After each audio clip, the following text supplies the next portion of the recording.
एक छोटे से गांव में रिहान नाम का लड़का रहता था। रिहान चुपचाप रहने वाला मगर सपनों से भरा इंसान था। गांव में न तो ठीक से बिजली आती थी, न ही पढ़ाई की सुविधा थी, लेकिन उसके दिल में कुछ नया जानने और समझने की गहरी चाहत जलती रहती थी। वह अक्सर आसमान को देखता और सोचता, काश उसे समय को समझने, पकड़ने और बदलने की ताकत मिल पाती। एक दिन रिहान गांव के पुराने खंडहरों में घूम रहा था। वहां उसे मिट्टी और पत्थरों के बीच से एक अजीब सी पुरानी घड़ी मिली। ये घड़ी सामान्य नहीं थी। इसके डायल पर अजीब प्रतीक बने थे और इसकी सुइयां उल्टी दिशा में घूम रही थीं। जैसे ही रिहान ने उस घड़ी को अपने हाथ में उठाया, अचानक समय ठहर सा गया। परिंदे हवा में जम गए, हवा रुक गई और पूरा माहौल मानो तस्वीर बन गया। अगले ही पल घड़ी की सुइयां तेज घूमी और एक उजली रोशनी ने रिहान को अपनी गिरफ्त में ले लिया। जब उसने आंखें खोलीं तो खुद को एक अजनबी जगह पर पाया। यह कोई और दुनिया थी, भूतकाल की दुनिया। चारों ओर ऊंटों के काफिले गुजर रहे थे, सैनिक तलवारें लिए खड़े थे। बाजार में दियों और मशालों की रोशनी जगमगा रही थी। रिहान हैरान खड़ा ही था कि एक लड़की उसके पास आई। उसका नाम जैनब था। जैनब ने बताया कि यह शहर कभी ज्ञान और सभ्यता का गढ़ था, लेकिन अब उस पर युद्ध का साया मंडरा रहा है। उसने कहा, अगर तुम इन लोगों को बचाना चाहते हो तो इन्हें समझाओ कि असली ताकत तलवार में नहीं बल्कि ज्ञान और एकता में है। रिहान ने हिम्मत जुटाई।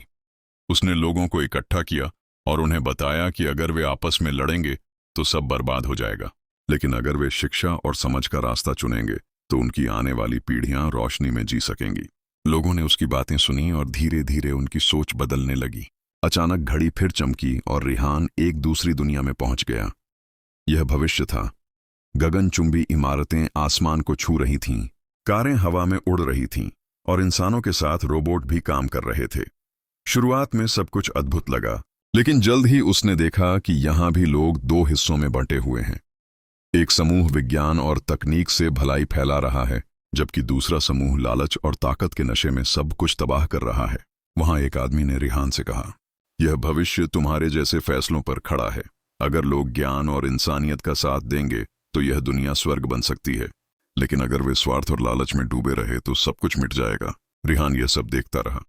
उसकी आंखों के सामने यह साफ हो गया कि समय हमेशा इंसान को मौके देता है, भूतकाल से सबक लेने का, वर्तमान में मेहनत करने का और भविष्य को बदलने का। घड़ी की सुइयां फिर से तेज घूमी और रिहान अपने गांव में लौट आया, लेकिन अब वह वही पुराना रिहान नहीं था। उसने ठान लिया कि वह अपने गांव का भविष्य बदल कर रहेगा। उसने बच्चों को पढ़ाना शुरू किया, लोगों को किताबें और शिक्षा की अहमियत समझाई और सबको इंसानियत और एकता का संदेश दिया। धीरे धीरे उसके गांव की तस्वीर बदलने लगी। जहां पहले अंधेरा और निराशा थी, वहां अब उजाला और उम्मीद जगमगाने लगी। कहानी का संदेश यही है कि समय सबसे बड़ा खजाना है।